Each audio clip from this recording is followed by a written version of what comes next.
I'm sure you're familiar with this. I think Kaspersky started it. I've seen it on their website. A statistic that says effectively that 90% of all cloud security breaches are the result of the poor security practices of the people consuming the cloud, not the actual cloud service provider themselves. So, you working at AWS, if I asked you, what are the most common things that AWS customers do that can cause them problems of note, including breaches?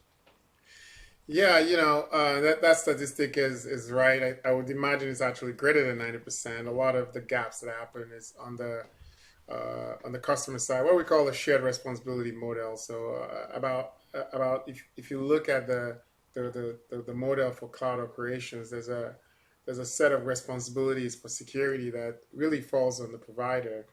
And many times that's everything you think below the OS. So a good chunk of the networking, a good chunk of the actual hypervisor and machines themselves.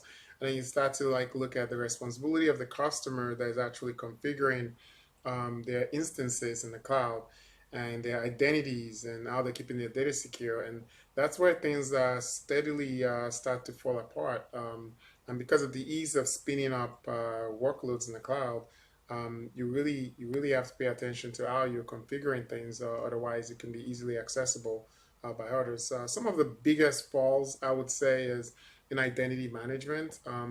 Managing identities, not following least privilege principles, having long-lived credentials. These are probably the vast majority of where the challenges come.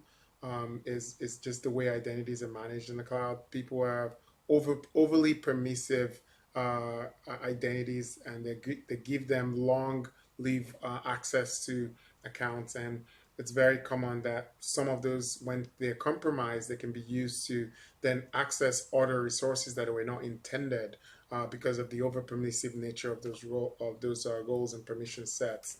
The other one I might say is just not blocking public access to resources.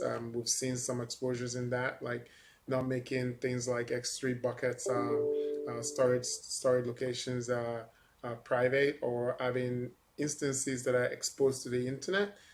So those are obviously very easy to fix, things that you would probably identify quickly as well.